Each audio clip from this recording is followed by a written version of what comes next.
Hungry Trilobyte podcast would like to start by acknowledging Soonercon. Join us for Oklahoma's premier pop culture convention. Soonercon returns June 20th through 22nd, 2025. This will be the 33rd year for Soonercon, and this year will bring even more cosplay, celebrity guests, kids' workshops, gaming, comic art, and after-hours events. Visit Soonercon.com for details. On mic today, we have David Orange. How are you doing this afternoon, sir? Hey, how you doing? Kupla. David Kupla. Orange, Star Trek 6, Sleepy Klingon. And they wanted to use, I was drunk. I played a drunk. And for some reason, Nicholas Meyer, the director, and rightfully so, he said, well, Klingons really don't get drunk. They drink like there's no tomorrow. And he goes, maybe just sleepy. Because if you play it to buffoonery, like he's drunk and slurring, so kind of split the difference. But in the credit, I think the name was Wolten, and they just put Sleepy Klingon, and that, but when everyone meets me or wants to talk, what were you drinking in that flask? It wasn't about sleeping. Once in a while, they would say, you're out there in deep space, you must be bored. And, you're half asleep and looking at stars. But 80%, you're up there just having a good time drinking. That scene might not be a huge part of the story, but it's on everybody's short list of scenes they remember, scenes they connect with.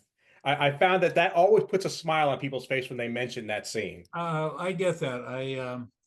And people say, how come you're not on the show more? That was it. That we were wanted. You gave a lightness and fun to Klingons, the warrior, instead of swords and chopping heads. It was a light escape and humorous.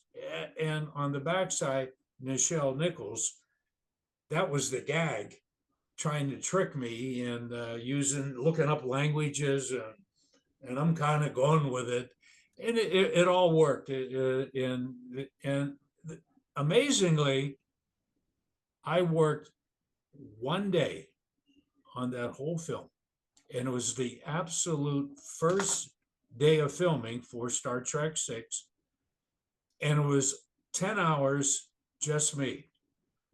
And there was a big lug next to me, didn't say much, Clay Hodges. And a little tidbit, he was a boxer, 6'5", undefeated as an amateur, and then he was 3-0 as a pro. And he hurt his eye and he couldn't see anymore, and he retired. But during amateur boxing, he beat George Foreman twice. Wow. I mean, thank God he was a gentle giant. I'm 6'3.5". This guy's a load. And sure, he's just like a big, goofy guy. And we filmed it, and only on the set was Nicholas Meyer, of course, and Leonard Nimoy, because he was the associate producer. I think that was his first venture. And then later on, after hour 3 or something, this beautiful black gal came on the set and sat in a chair, and I wasn't up to who's who, and it was Iman. She came because they wanted to look at her green eyes and then to see if it passed the test, Nimoy and Meyer, and they said, yeah, it looks good. And she said, do you mind if I sit?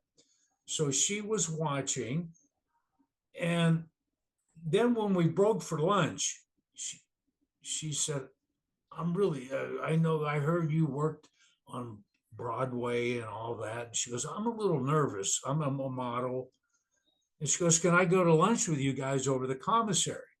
So we're in Star Trek, Klingons, and she's with these green eyes, and we walk in the commissary. It was like a gunfighter walking into a saloon. There were 200 people, and you couldn't hear a pin drop. You could hear a pin drop, and then they finally got used to her, and she was very pleasant, glitzy. She just said, I'm, all these lines and I got to learn them. And, I'm mostly a model. She was so sweet. We had a good time and that basically was it on the set, except for that story I told you about with Leonard Nimoy.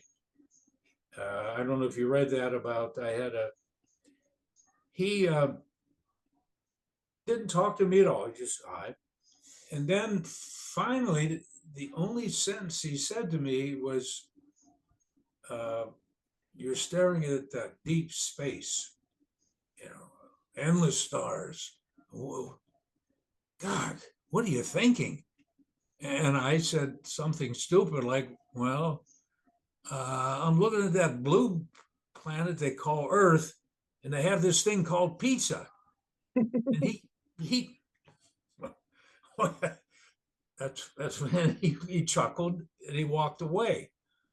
So and I thought about that because I just finished my first novel way back then, and I kind of a pretty good imagination. And I started thinking about that, not so much during the filming, but when I left. And that thing, is he telling me something? Or, you go through these things in my mind, and I'm saying that sparked an idea of where can I go from there?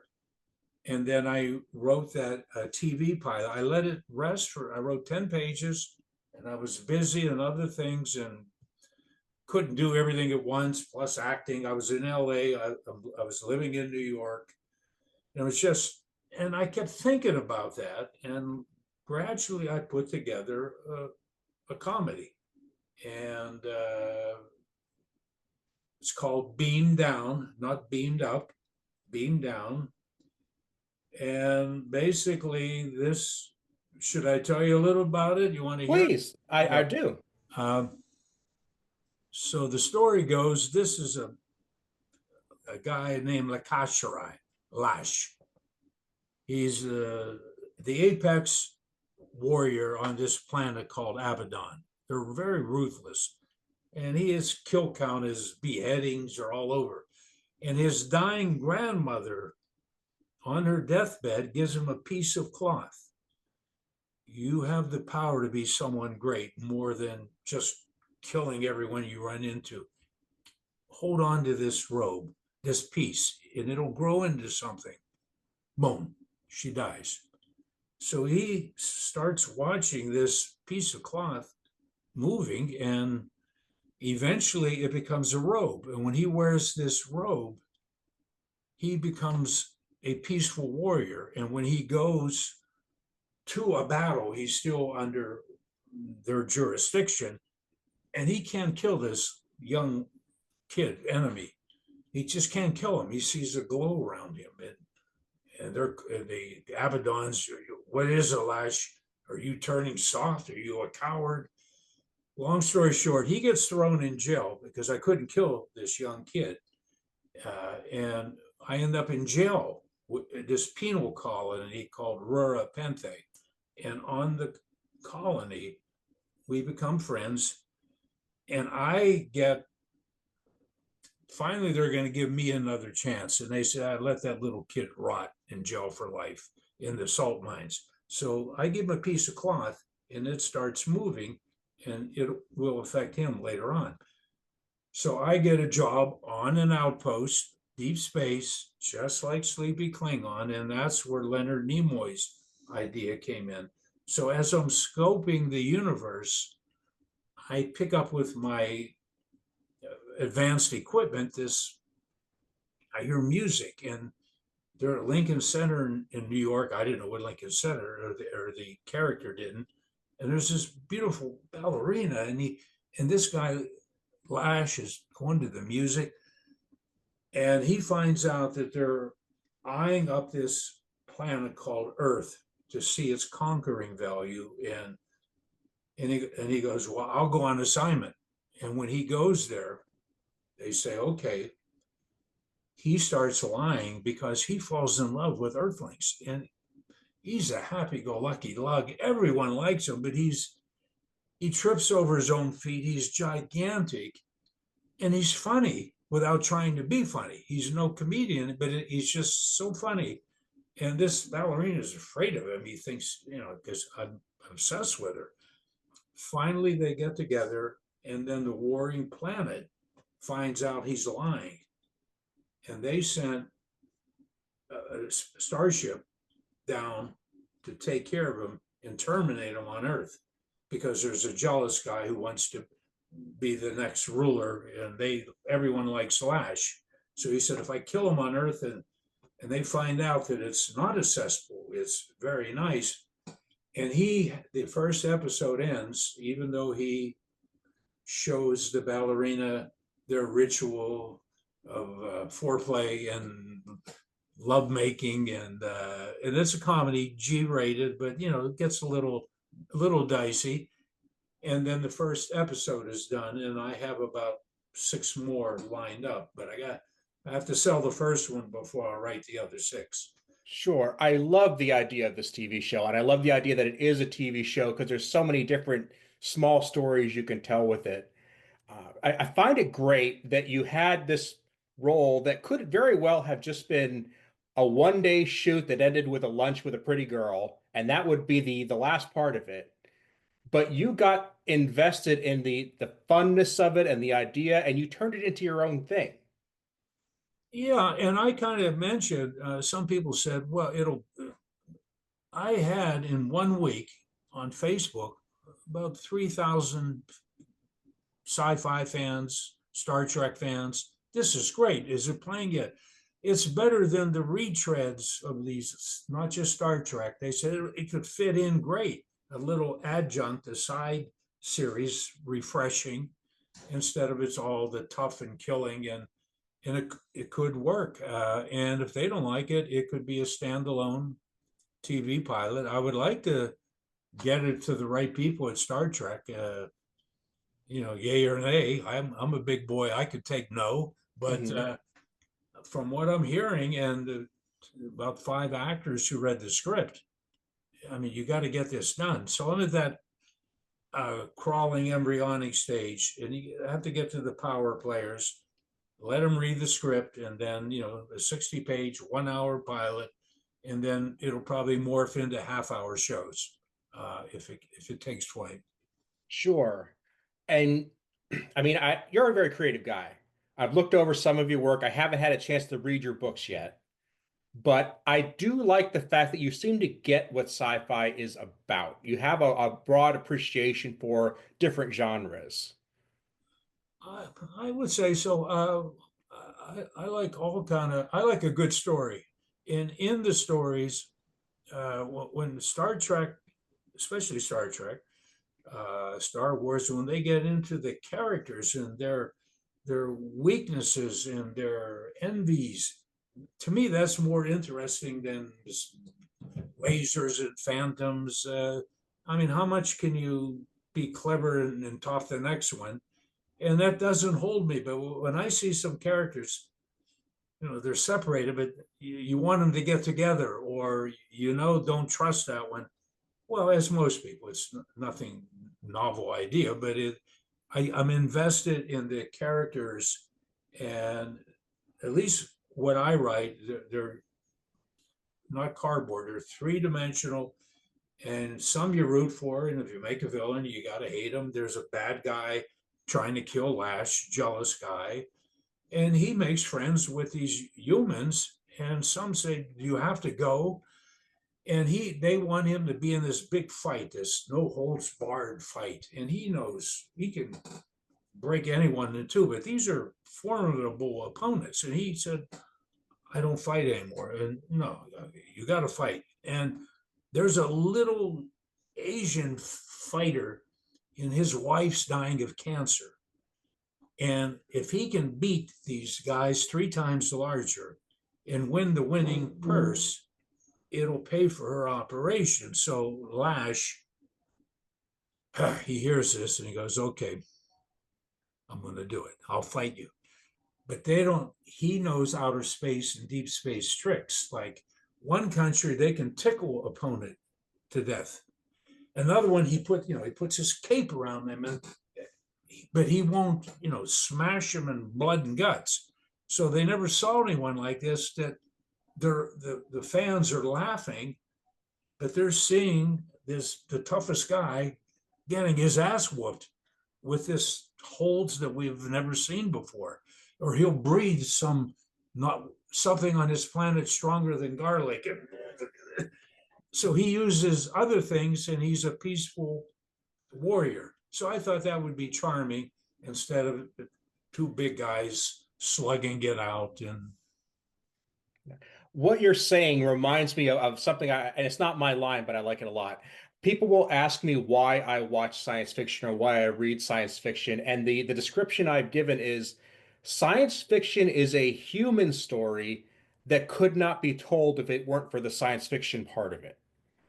And that's exactly what you're saying, is that you're finding ways to tell that human story in a way that nobody's expecting with the world they see around them. it's well put. You And made that up? I'll be darned. no, I didn't make that up, but I heard it and it's like I have to write that down because that's exactly the right thing. That's right on. It's well put, and it's an added dimension. You're still in the confines of humanity and emotions. That keeps it going, but you put it on a platform that is not mundane. It's exciting out there, and things they're doing, and sci-fi, I think, will be with us forever. And another good example of that is the book that you do have out now called Below Level 7. And I like the concept of it. I looked through the different material you had, but what excited me was finding out that you're basing it on some things that had actually happened. Well, I'm sure I'm going to hear. I have a couple of people. There's a little backlash because right now they're talking about disclosure, things that secrets the government has. Now, I lived in Arizona for a while, and there's a town called in New Mexico, Dulce, Dulce, like I mean sweet in Spanish, like dulceto, dulce. And it's an Indian reservation, but it's about 70 miles from Area 51, the infamous. That gets all the hype, the UFOs. But there are laboratories, and 3 people talked about it. They microchip humans to combine with otherworldly. I'll call it that. I'll leave it at that. And they're experimenting on humans, and there was even a firefight down there. A guy got on camera. They were digging below level 7. He lost fingers. His ray gun hit him, and he said, "You believe me if you want, but there are 3 other people. They're dead." This guy died a week later. He was strangled. Phil Schneider. If you look him up, if you look up on the internet, Dulce is probably 400 times stories. Phil Schneider, 50 30-minute tapes, and there's a huge cover up. And we think, or they think, did America know about it? I think there was some deals made with otherworldly for technology, and I took that and I said, okay, I'm not going to write a documentary. Maybe it's been done. I said, I got a special forces guy, 40 years old.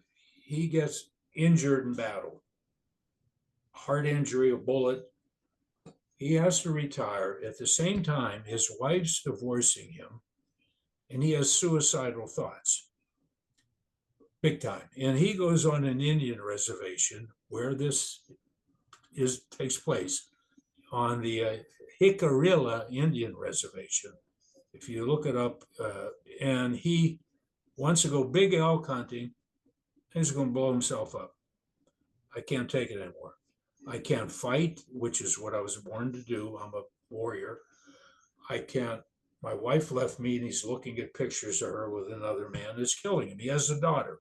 He likes her, but she's just going to have to understand. I'm a drunk. I'm going to shoot myself. you'd be better off if I weren't around. She gets wind that from the ex-wife that he's not right. Daddy, I'm at college. Can I go away for a weekend to visit you at your camping site? And she knows he's very depressed. She goes, I have a book report. I won't bother you. You go hunting. I'll stay in the cabin.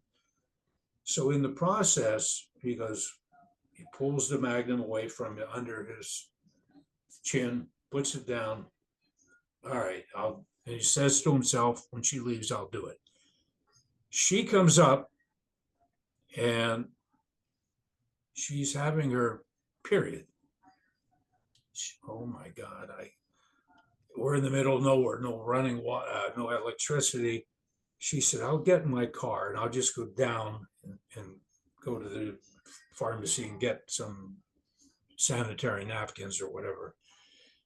In the process, she's abducted. She is brought, we don't know, but Sam Dawson, the special forces guy, he starts looking for Carla, his daughter. He's on an Indian reservation and he sees an Indian pointing to a mesa called Archuleta. Big secrets. Good chance, your daughter. No Indian, you go, I'm going to go. No, it's one-way ticket. What the hell do I care? I'm going to blow my brains up. I want to save my daughter. Thus the story begins, and he finally gets an ex-special forces buddy who was an Indian. And he goes, I'll help you. And they find a way. You can't get in. It's a one-way ticket. And he goes down there, and they have a place called Nightmare Hall. And so a guy broke out, a human guard, took 27 photos. If you would see these photos of people floating in formaldehyde, young people, and there's a big thing in Hollywood right now, especially, but there's something called adrenochrome. Adrenochrome is if you're old or you want rejuvenated, you take the blood from young people, and you infuse it and get transfusions. Mel Gibson was big on this. There was a movie out last year, Freedom something, made tons of money. It was about this blood is $1,500 a pint. If you get a 9-10-year-old, and if you scare that person, it creates more adrenochrome. So when you drink it, you get younger, you get stronger, more vibrant, and rich people supposedly are buying it, getting transfusions. And I think it was brought up way back when that Fear and Loathing in Las Vegas, Hunter S. Thompson wrote about it way back when.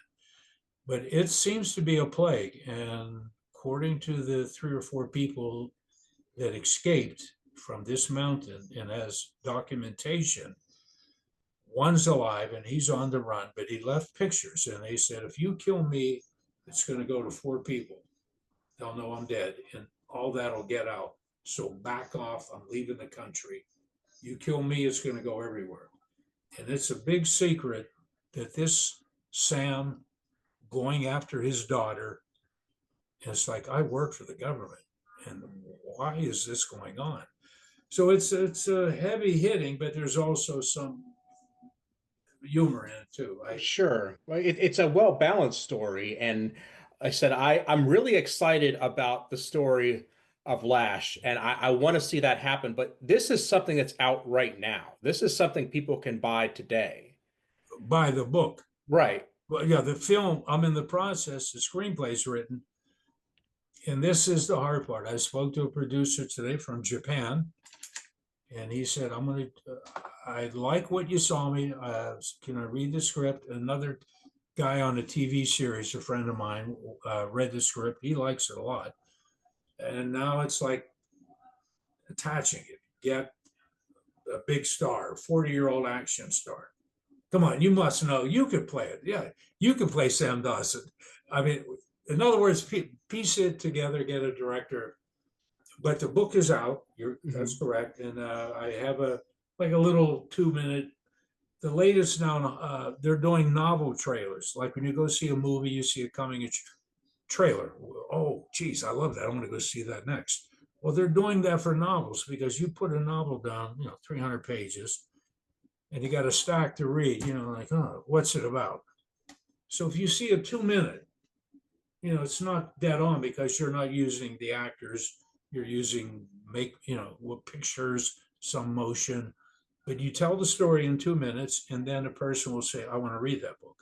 And this seems to be the latest. And I made a little one, and the response has been quite well.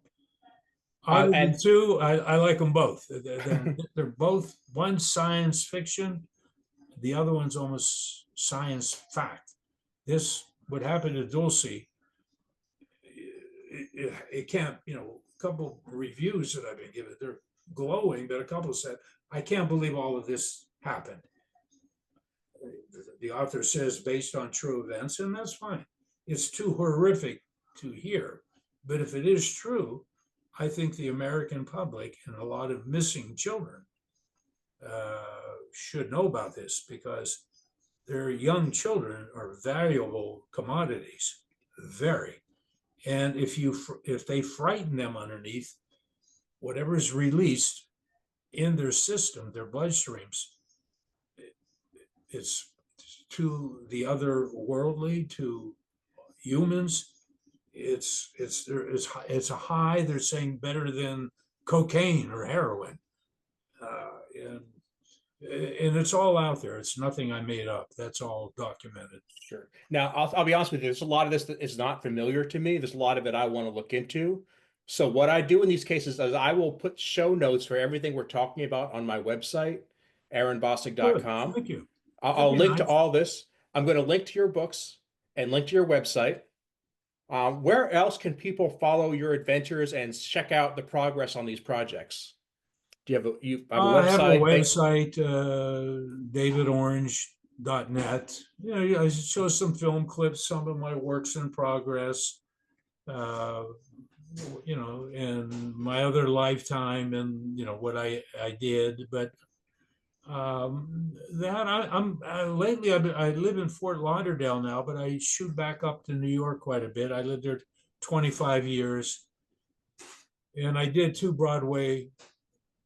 I have the distinction of I've only done about 6 plays, and 2 plays I co-starred on Broadway. One was a heavyweight boxer, and Danny Aiello, who passed away, was the star, and I'm the bad guy, and Ed O'Neill from Married with Children. So we did it.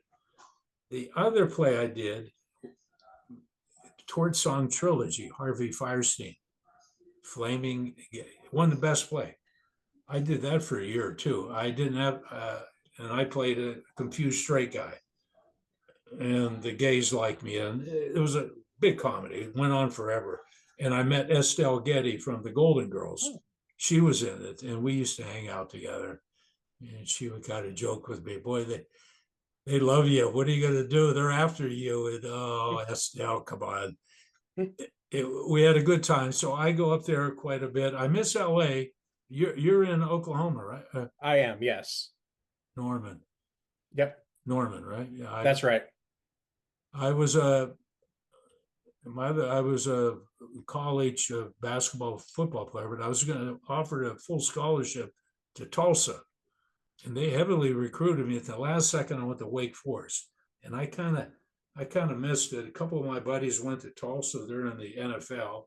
I used to be about 30 pounds heavier and weightlifter, and then I got real skinny because when I went out to Hollywood, I'd rather kiss the girl instead of being this big lug. They beat him up, he's the thug in the bar. I said, no. And I met Hal Needham, and he wanted to work with me, the greatest stunt coordinator of all time. And then he told me, well, I said, all right, if that's what it'll take to get show business. And he said, can you roll a car like go off a cliff and roll a car. I'm like, and then can you jump off this into 80 feet deep water? And I'm like, wait, no, just because I'm big, no. I mean, these guys they got like 28 broken bones, and the harder the stunt, like jumping out of a window of a 40-story building. I know my limits.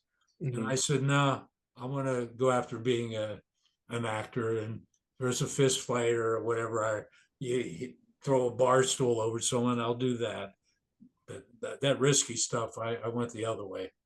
No, you got into the writing and creating end of it, and that's what I'm following. So I'm going to go ahead and I want to get people to go to my website, check out the links to the book, and I'm going to actually roll that trailer we talked about right now. But before I do that, David, I just want to thank you for being here. I would be glad to have you back anytime because there's plenty we could talk about. All right, I thank you. I appreciate that. Sam Dawson, a former Army Special Forces sergeant, had survived war only to lose his family, leaving him broken. His daughter, Carla, was his only light. When she was abducted in the New Mexico desert, Sam's world shattered. Desperate, he followed an old Indian reservation shaman to a mesa-top mountain steeped in mystery. Locals spoke of strange happenings and dark secrets beneath the rock. For Sam, it wasn't myth, it was war. Signs of Carla's presence or bracelet in the dirt drove him deeper into the mountain. Inside, he found a fortress of shadows and danger, guarded by armed men and riddled with traps. His military instincts took over, his love for Carla fueling every step. Carla was held in Nightmare Hall, where the blood of youth was vital for the otherworldly. She wasn't alone. Among the captives, she found allies. Maya, a resilient woman, and an enigmatic being, part human, part something else, with glowing eyes filled with sorrow. To being revealed the mountain's dark truth. Decades of betrayal and greed had built a fortress of suffering. Despite the fear, Carla and her friends forged a bond, their hope keeping them alive. Above, Sam uncovered the conspiracy, igniting a fury in him beyond anything he had known. This wasn't just about saving Carla, it was about justice. Blooded but unstoppable, he reached Nightmare Hall. The reunion was brief. With Maya and the captives, they fought for freedom. Amid the chaos, the enigmatic being made the ultimate sacrifice, ensuring their escape while destroying the mountain's secrets. At sunrise, Sam and Carla stood together, battered but alive. The mountain lay silent, its horrors buried. He hadn't just saved Carla, she had saved him. Walking away, he knew that love, even in fury, was the strongest force of all. With the enigmatic man's unwavering support, Sam has unearthed a powerful new purpose: to confront and eliminate the threats that endanger humanity.